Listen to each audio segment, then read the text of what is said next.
Praise the lord.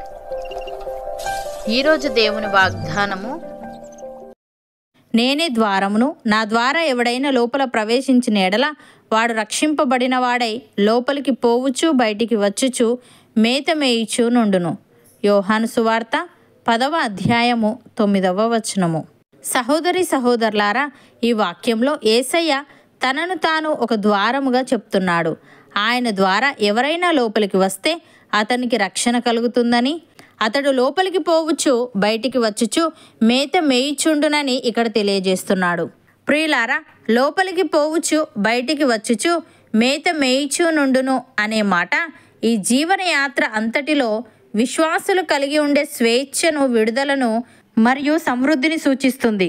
అలాగే నేనే ద్వారమునని, నా ద్వారా ఎవడైనా లోపల ప్రవేశించిన ఎడల వాడు రక్షింపబడునని యేసయ్య సెలవిచ్చాడు. ఆ కాలంలో గొర్రెల కాపరి తన గొర్రెలను తిరిగి తన ఆవరణానికి తీసుకువచ్చి ద్వారం గుండా ఒక్కొక్కటి వెళ్తుంటే వాటిని కనిపెట్టి చూసేవాడు. అన్నీ లోపలికి వెళ్ళాక అతడు ఆ ద్వారానికి అడ్డుగా పడుకునేవాడు. అతని శరీరం మీదుగా దాటకుండా ఏది ఎవరూ లోపలికి రావడానికి, బయటికి వెళ్ళడానికి వీలు లేదు. అనగా అతడే ద్వారం అన్నమాట. పాప విముక్తికి ఏకైక ద్వారం క్రీస్తే. ఆయన ద్వారా తప్ప ఎవరు దేవుని ప్రజలనే గొర్రెల దొడ్డిలోనికి రాలేరు. మానవాళికి మరియు దేవునికి మధ్య యేసే ఏకైక మధ్యవర్తి. యేసయ్య రక్షణను అనుగ్రహించడం మాత్రమే కాకుండా తన శిష్యులైన వారికి ఆధ్యాత్మిక పోషణ మరియు జీవనోపాధిని కూడా దయచేస్తాడు. ఇది విశ్వాసులకు క్రీస్తు అందించే సమృద్ధి జీవితం మరియు భద్రత ఉంటాయని తెలియజేస్తుంది. యేసయ్య ఈ విధంగా అంటున్నాడు, మీ హృదయమును కలవరపడనీయకుడి. దేవుని యందు విశ్వాసముంచుచున్నారు, నా యందును విశ్వాసముంచుడి. నా తండ్రి ఇంట అనేక నివాసములు కలవు. లేని ఎడల మీతో చెప్పుదును. మీకు స్థలము సిద్ధపరచు వెళ్ళుచున్నాను. నేను వెళ్ళి మీకు స్థలము సిద్ధపరచిన ఎడల నేనుండు స్థలములో మీరును ఉండులాగున మరలా వచ్చి నా యొద్ద నుండుటకు మిమ్మును తీసుకొని పోవుదును. నేను వెళ్ళుచున్న స్థలమునకు మార్గము మీకు తెలియనని చెప్పెను. అందుకు తోమా, ప్రభువా, ఎక్కడికి వెళ్ళుచున్నావో మాకు తెలియదే, ఆ మార్గం ఎలాగు తెలియనని ఆయనను అడగగా, యేసు, నేనే మార్గమును, సత్యమును, జీవమును. నా ద్వారానే తప్ప ఎవడునూ తండ్రి యొద్దకు రాడు. మీరు నన్ను ఎరిగి ఉంటే నా తండ్రిని ఎరిగి ఉందురు. ఇప్పటి నుండి మీరు ఆయనను ఎరుగుదురు, ఆయనను చూచి ఉన్నారని చెప్పెను. ప్రియులారా, మన రక్షకుడైన దేవుని యొక్క దయయు మానవుల ఎడల ఆయనకున్న ప్రేమయు ప్రత్యక్షమైనప్పుడు మనము నీతిని అనుసరించి చేసిన క్రియల మూలముగా కాక తన కనికరము చొప్పుననే పునర్జన్మ సంబంధమైన స్నానము ద్వారాను, పరిశుద్ధాత్మ మనకు నూతన స్వభావము కలుగజేయుట ద్వారాను మనలను రక్షించెను.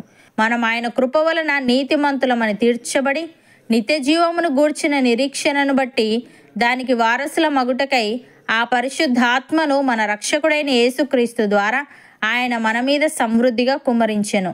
అపోస్తలుడైన పౌలు తెస్సలోనికైలకు వ్రాస్తూ ఈ విధంగా అంటున్నాడు, ప్రభు వలన ప్రేమింపబడిన సహోదరులారా, ఆత్మ మిమ్మును పరిశుద్ధపరచుట వలనను మీరు సత్యమును నమ్ముట వలనను రక్షణ పొందుటకు దేవుడు ఆది నుండి మిమ్మును ఏర్పరచుకొనెను గనుక మేము మిమ్మును బట్టి ఎల్లప్పుడూ దేవునికి కృతజ్ఞతాస్తుతులు చెల్లింపబద్దులమై ఉన్నాము.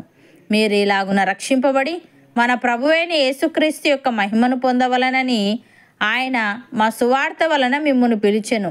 కాబట్టి సహోదరులారా, నిలకడగా ఉండి మా నోటి మాట వలననైనను మా పత్రిక వలననైనను మీకు బోధింపబడిన విధులను చేపట్టుడి.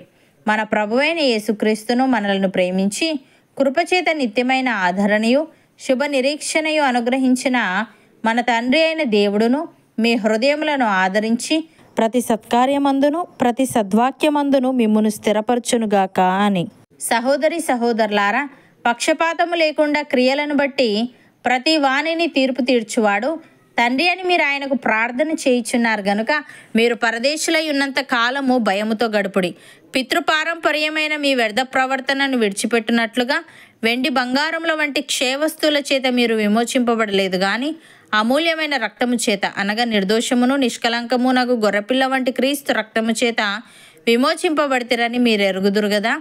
ఆయన జగత్తు పునాది వేయబడక మునిపే నియమింపబడిను గాని తను మృతులలో నుండి లేపి తనకు మహిమనిచ్చిన దేవుని ఎడల తన ద్వారా విశ్వాసులైన మీ నిమిత్తము కడవరి కాలముల యందు ఆయన ప్రత్యక్షపరచబడెను. కాగా మీ విశ్వాసమును నిరీక్షణయు దేవుని అందు ఉంచబడి ఉన్నవి. అవును అన్నవారు నాతో పాటు ప్రార్థనలో ఏకీభవించండి.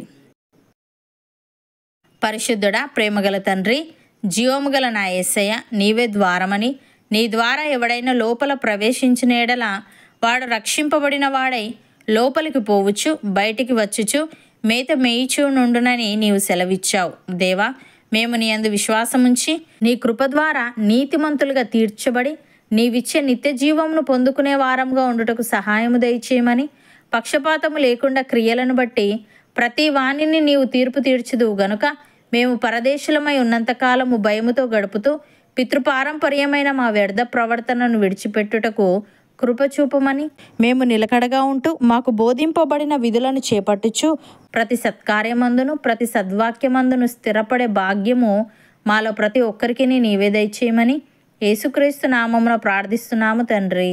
ఆమెన్.